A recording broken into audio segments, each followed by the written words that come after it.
this year, while we were traveling through Southeast Asia, Gabrielle and I spent 10 days in Cambodia, split between Siem Reap and Phnom Penh.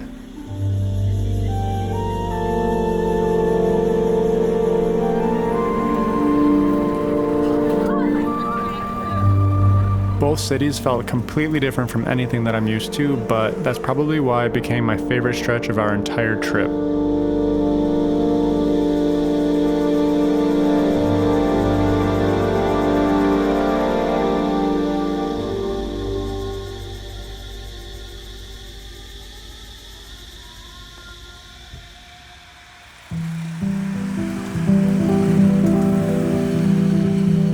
Siem Reap is Cambodia's second biggest city, but honestly, it felt pretty rural to me. After some quiet days in northern Thailand, I was craving some street energy. However, Siem Reap felt pretty laid back too. Like most people who visit this city, we came for the ancient temples, which were incredible. But beyond that, I embraced the slower pace, wandering the city and looking for beauty in the mundane and everyday life.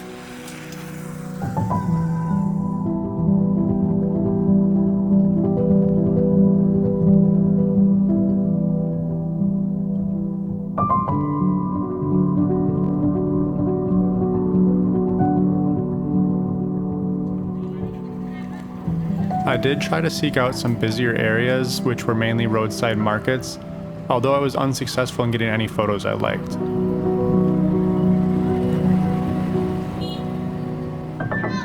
One day I came across some kids flying a kite that they'd made from things they found on the street. I thought that was pretty cool, and apparently kite flying is a popular pastime across Southeast Asia.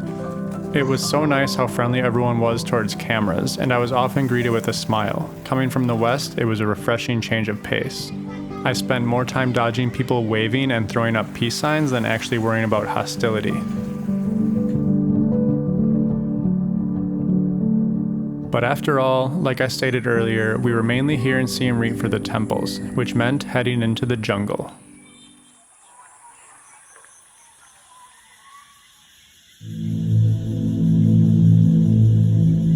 The Angkor Temples are sacred remnants of the Khmer Empire, which thrived from the 9th to 15th century.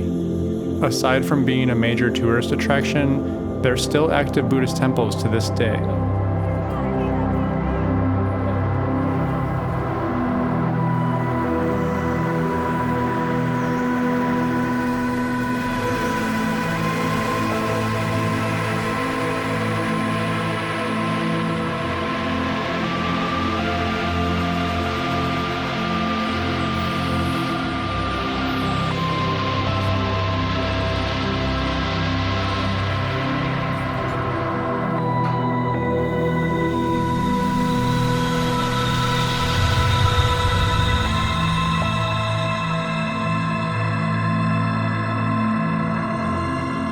Over hundreds of years, the jungle has reclaimed a lot of these sites, creating a haunting mix of nature and history.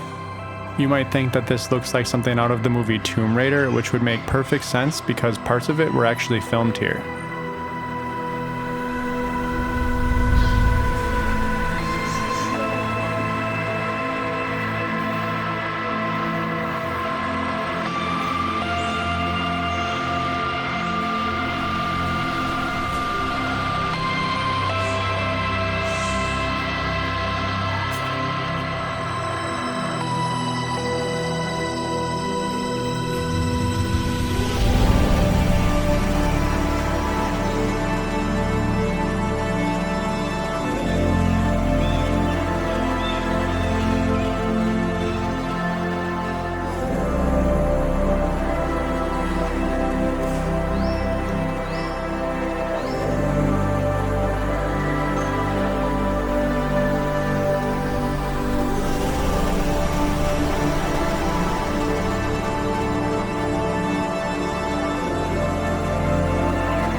There's just something so surreal about exploring 1,000-year-old temples surrounded by jungle. It's like stepping into another world.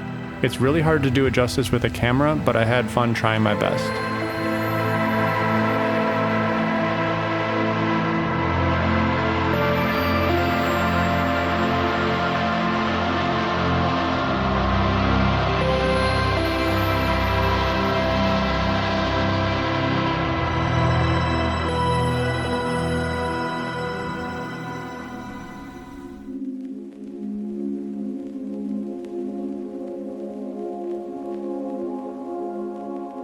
Next, we boarded a short flight to Phnom Penh, which is the largest city in Cambodia and also the capital.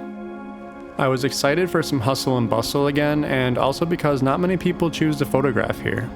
Cambodia's history is heavy. After decades of war and genocide, the country only began to stabilize in the late 90s and finally started to develop in the early 2000s.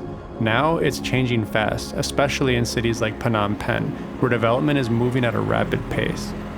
Because of this, there's a sharp contrast between social classes and infrastructure. Everywhere you look, there are cranes, new buildings rising next to old markets, and crumbling French colonial architecture. Despite having experience in places like Cuba, Thailand, and Japan, this was the first place I sort of felt culture shocked. It wasn't the food or the people, it was just the next level of chaos. Outside of the main tourist areas, which I prefer to explore, there were no real sidewalks and no stoplights, just absolutely insane traffic. Getting used to the city's speed took a few days, and at times I was dodging scooters more than I was focusing on photos. In the end, I mostly gravitated towards busy markets, where there is guaranteed action and plenty of layers to play with.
If I go back to Phnom Penh, I think I would do things differently. The last day shooting opened my eyes to new streets and areas that I was neglecting the whole time. That's the only problem with short trips. I felt like I was just starting to get in the groove on the last day. But by then, it was on to the next. I came to Cambodia not knowing what to expect. It challenged me, surprised me, and gave me far more than I was looking for. Maybe it's because it's less traveled than its neighbors, but what truly stayed with me was the warmth of the people. It left a mark I won't forget, and I know I'll be back someday.